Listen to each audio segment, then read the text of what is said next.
Dear students, आज आपका pros का जो पहला चैप्टर है, जैसा कि आपको पता है कि आपका जो सिलेबस है वो पूरी तरह चेंज हो गया है और कोरोना वायरस की वजह से 30% जो सिलेबस कम कर दिया गया है उसके बारे में मैंने पहले आपको बता दिया है। तो आज प्रोज का आपका पहला चैप्टर है the portrait of a lady. इसके जो ऑथर है वो खुशवंत सिंह है। तो खुशवंत सिंह की जो बुक थी the mark of Vishnu and other stories, जो लेखक हैं खुशवंत सिंह, उनकी पुस्तक थी the mark of Vishnu and other stories, उससे आपके इसको लिया गया है the portrait of a lady. और ये पोर्ट्रेट ऑफ ए लेडी जो पाठ है ये खुशवंत सिंह का खुद का अपने ऊपर उन्होंने ये हकीकत ये स्टोरी को लिखा है अपनी दादी माँ के ऊपर। और इस स्टोरी का जो मुख्य उद्देश्य है, जो एम है, वो क्या है? Develop love and respect in young children for the old grand parents. मतलब the portrait of a lady का जो उद्देश्य है वो ये है कि अपने बुजुर्ग दादा दादी, जो हमारे बाबा हैं, दादी हैं, बुजुर्ग हैं, उनके प्रति जो यंग बच्चे हैं, जो जवान बच्चे हैं, नई उम्र के बच्चे हैं, उनके अंदर उनके प्रति सम्मान और लव, प्रेम, वो उनको सम्मान दें और उनसे लगाव रखें, प्रेम रखें। इस कहानी का उद्देश्य ये है। तो इस पाठ को पढ़ाने से पहले मैं आपको इसके बारे में बताना चाहता हूं कि खुशवंत सिंह थे, इनके जो माता पिता थे, इनके माता पिता थे वो शहर में शिफ्ट हो गए थे, लेकिन खुशवंत सिंह को अपनी दादी के पास गांव में छोड़ दिया था। और जो इस पाठ का नाम है दी पोर्ट्रेट ऑफ ए लेडी, एक लेडी का चित्र, पोर्ट्रेट का मतलब होता है चित्र। तो खुशवंत सिंह अपनी दादी माँ के साथ गांव में रहते थे, उनके जो माता पिता थे खुशवंत सिंह को छोड़ करके शहर में बस गए थे। तो खुशवंत सिंह जब पढ़ने जाते थे तो इनकी जो दादी माँ थी वो धार्मिक प्रवृत्ति की थी, वो भजन करती थी और मन ही मन में भजन करती थी, शोर करके या चिल्ला करके या बोल करके नहीं करती थी, केवल होठी डालते थे। मन ही मन में वो अपनी माला के जो मोती होते हैं उनको फेरती थी, भगवान से प्रार्थना करती थी मन ही मन में। तो वो खुशवंत सिंह को डेली उनके स्कूल तक छोड़ने जाती थी। और खुशवंत सिंह का जहाँ स्कूल था उसी के बगल में एक मंदिर था, वो उस मंदिर पर अपनी प्रार्थना पूजा करती थी, भजन करती थी, माला जपती थी। और रास्ते में उनको जो कुत्ते मिलते थे, जो डॉग होते थे, डॉगी, उनको वो रोटियां खिलाती थी। अब क्या होता है कि फिर खुशवंत सिंह के माता पिता ने खुशवंत सिंह और उनकी दादी दोनों को कहां बुला लिया? वहीं शहर में बुला लिया। लेकिन दादी माता शहर में मन नहीं लगता था, क्योंकि गांव में क्या था? गांव में वो खुशवंत सिंह को स्कूल छोड़ने जाती थी, लेकिन अब खुशवंत सिंह का जो एडमिशन हो गया उस स्कूल में क्या था? वो स्कूल उनको पसंद नहीं था, दादी माँ को उस स्कूल की शिक्षा दादी माँ को पसंद नहीं थी। जो कुछ उस स्कूल में पढ़ाया जाता था, जो व्यवहार होता था, जो शिष्टाचार था, जो कुछ भी था, वो दादी माँ को पसंद नहीं था। और अब खुशवंत सिंह को बस लेके आती थी और बस स्कूल लेके जाती थी, बस ही छोड़ती थी। दादी माँ कहाँ रहती थी? घर पर। अब दादी माँ घर पर रहती थी तो घर पर वो क्या करती थी? जो गौरैया होती हैं उन चिड़ियों को वो खाना खिलाती थी, रोटी के टुकड़े डालती थी। पहले तो खुशवंत सिंह को छोड़ने जाती थी स्कूल, लेकिन अब नहीं जाती थी, घर पर ही रहती थी। तो घर पर क्या करती थी वो, जो गौरैया थी उनको रोटी के टुकड़े खिलाती थी। अब क्या होता है कि खुशवंत सिंह आगे की पढ़ाई के लिए जब यूनिवर्सिटी में पहुंच गए, डिग्री कॉलेज में पहुंच गए, तो उनको अलग रूम मिल गया। खुशवंत सिंह और खुशवंत सिंह की दादी में इतनी अच्छी फ्रेंडशिप थी, बहुत अच्छी फ्रेंडशिप थी, एक दूसरे को बहुत मानते थे। लेकिन जैसे उनका यूनिवर्सिटी में जब पढ़ाई करने के लिए गए, डिग्री कॉलेज में पढ़ाई करने के लिए गए, तो उनको अलग रूम मिल गया। यही खुशवंत सिंह और उनकी दादी के जो रिलेशनशिप थी, जो फ्रेंडशिप थी, उसका टर्निंग पॉइंट था। उनमें थोड़ा लगाव कम हो गया था। अब खुशवंत सिंह पढ़ाई में व्यस्त थे, विदेश चले गए पढ़ने के लिए, हायर एजुकेशन के लिए। दादी घर पर रहती थी, तो जो चरखा होता है वो अपने चरखे को चलाती थी, और जो गौरैया होती थी, गौरैया को रोटी के टुकड़े खिलाती थी। ऐसे वो अपना समय व्यतीत करती थी।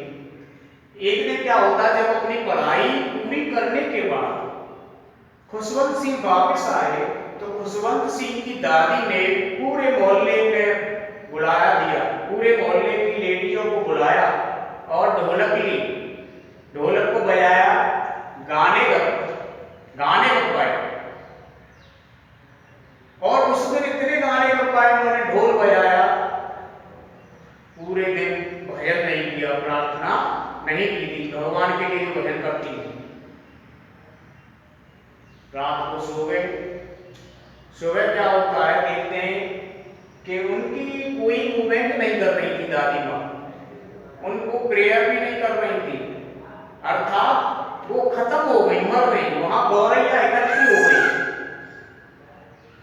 अब गौरैया को देख के जो खुशवंत सिंह थे, उनकी माँ को भी रहम आया, तरस आया, दुखी हुई, तो उन्होंने गौरैया की उनके ऊपर रोटी के टुकड़े डाले उनको, लेकिन गौरैया ने रोटी के टुकड़े नहीं खाए। क्यों? कि खुशवंत सिंह की जो दादी थी उनको खिलाती थी, वो मर चुकी थी। इस शोक में उन्होंने नहीं खाया। जब वो खुशवंत सिंह की दादी खिलाती थी, तो वो दादी के कोई कंधे पर बैठती थी, कोई सिर पर बैठती थी, कोई पैरों में बैठती थी। ऐसे गौरैया उनको बहुत प्यार करती थी। लेकिन जब खत्म हो गई, तो किसी भी गौरैया ने खाना नहीं खाया, बिल्कुल कोई चहचहाना नहीं, कुछ नहीं, शांत बैठी रही। जब दादी के शव को ले जाया गया, घर से ले गए, तो गौरैया भी शांतिपूर्वक वहां से उड़ गई। तो डियर स्टूडेंट्स, आपके इस पार्ट में यही है, और इसका जो मेन पर्पस है, मेन एम है, वो क्या है कि आजकल की जो जनरेशन है, जो पीढ़ी है, उनका जो अपने जो वृद्ध हैं या अपने जो दादी बाबा, अम्मा बाबा जो होते हैं, उनके प्रति जो लगाव कम होता जा रहा है, उनको कम मानते हैं, उनसे प्यार नहीं करते हैं, उनकी बातों पर ध्यान नहीं देते हैं। तो इस पार्ट का भी पोर्ट्रेट ऑफ ए लेडी, इसके ऑथर खुशवंत सिंह है, उनका यही एक एम है, यही उद्देश्य है कि आज की जो हमारी युवा पीढ़ी है या जो जवान बच्चे हैं, उनके अंदर अपने पूर्वज दादी दादा बाबा अम्मा के प्रति उनका प्रेम बढ़े और उनको सम्मान मिले। तो आप सभी अपनी अपनी जो किताब है वो किताब निकाल लें, जो प्रोज का पहला जो चैप्टर है, the portrait of a lady, इसे निकाल लें।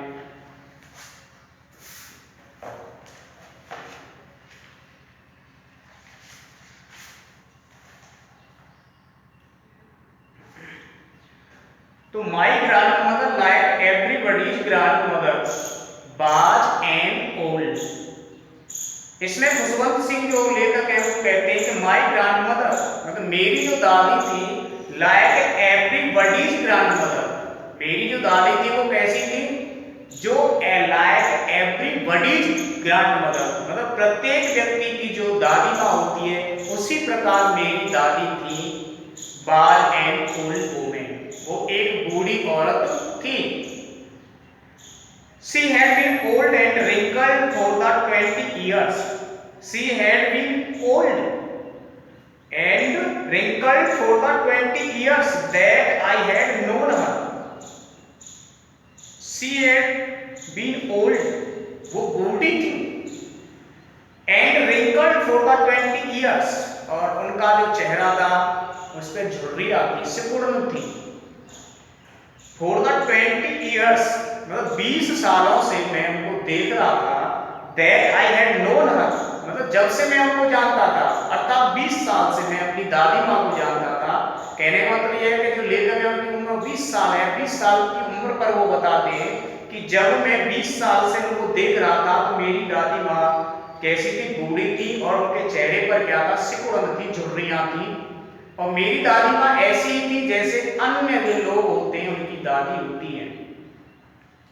People said that, मतलब लोग कहते थे कि she had once been young, कि वो एक बार जवान थी, and pretty और सुंदर थी, and had even had a husband. People said, लोग कहते थे कि she had once been young, एक बार वो जवान थी, and pretty और सुंदर भी थी, and had even had a husband, और उनका एक पति भी थे। But that was hard to believe, लेकिन मेरे लिए ये विश्वास करना कठिन था, क्योंकि मैंने तो अपनी दादी माँ को 20 साल से जानता था।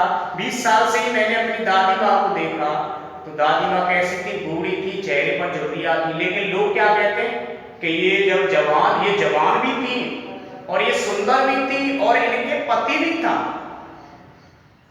लेकिन इस बात पर वो but that was hard to believe, लेकिन मैं इस पर बड़ी मुश्किल से, हार्ड टू बिलीव, मैं विश्वास ही नहीं कर पा रहा था। My grandfather's portrait hung above the mantelpiece in the drawing room. My grandfather's portrait hung above the mantelpiece in the drawing room. अर्थात जो मेरे बाबा थे उनकी जो रूम में जो बैठक का जो कमरा था उसमें जो अलमारी थी उसके ऊपर उनका फोटो लगा हुआ था। कमरे में जो बैठक थी, बैठक वाले रूम में मेरे जो बाबा थे उनका फोटो लगा हुआ था। He wore a big turban. He wore a big turban, मतलब मेरे जो बाबा थे, जो फोटो था, मैंने फोटो देखा तो उस फोटो में क्या था, वो सिर पर बिग टर्बन, बड़ी पगड़ी बांधे हुए थे, एंड लूज फिटिंग क्लॉथ्स, और जो कपड़े पहन रखे थे वो कैसे थे, ढीले कपड़े पहन रखे थे, जो फोटो में लगा हुआ था मेरे बाबा का। His long white beard covered the best part of his chest and he looked at least 100 years old. His long, और मेरे जो बाबा थे वो his long, उनकी लंबी white beard, उनकी लंबी और जो सफेद दाढ़ी थी, सफेद दाढ़ी के जो बाल थे, covered the best part of his chest, मतलब उनका जो सीना था उसके एक बड़े पार्ट को, बड़े सीने को ढके हुए थी उनकी जो सफेद दाढ़ी थी चेहरे पर, अर्थात लंबी दाढ़ी थी उनकी, सीने को ढके हुए थी। And he looked at least 100 years old, और वो इस प्रकार लगते थे उस दाढ़ी को रख के, लंबी दाढ़ी रख के, कि उनकी जो he looked at least, कम से कम वो ऐसे लगते थे 100 years old, कि उनकी जो उम्र होगी 100 वर्ष होगी। He did not look the sort of person who would have a wife or children.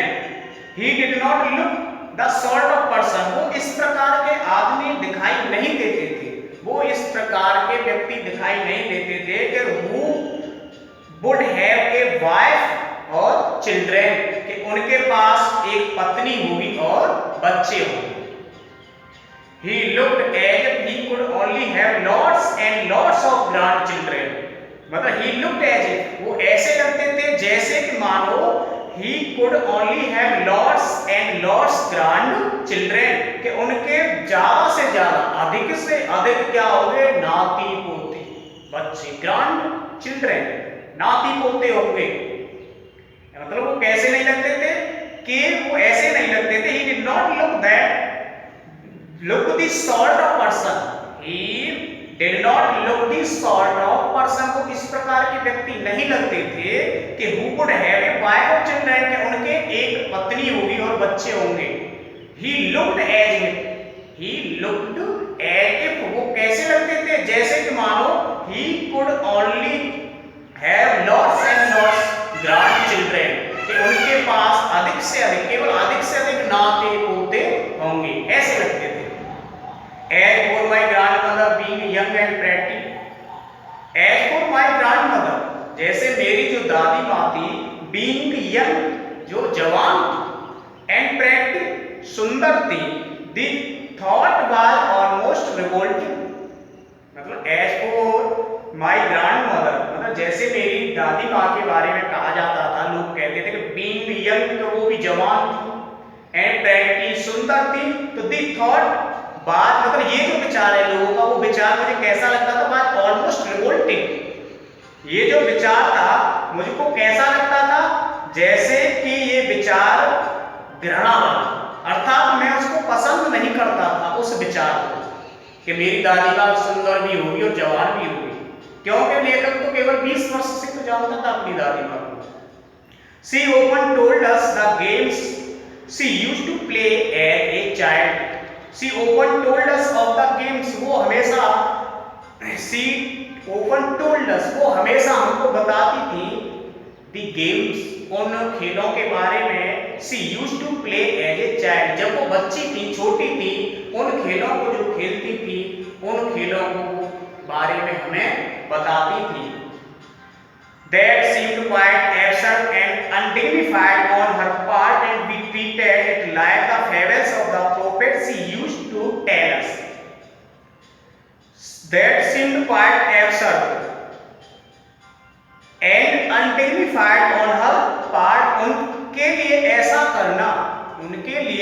करना क्या था, absurd, मूर्खता जैसा था, and undignified, अपमानजनक प्रतीत होता था, and we treated it like the fables of the prophets she used to tell us, तथा हमें उन्हें ऐसा ही मानते थे, जो हमको जो कहानियां सुनाती थी, तो हम उनको कैसा मानते थे, जैसे कि वो हमें धर्म गुरुओं के विषय की कथा सुनाती थी, जो हमसे खेलों के बारे में कहती थी, या जो हमको कहानियां सुनाती थी या बात कहती थी, तो हमको ऐसा लगता था कि वो हमें धर्म गुरुओं के विषय में कथा सुनाती थी। तो ओके स्टूडेंट्स, आज यहीं तक, फिर आगे वाले लेक्चर में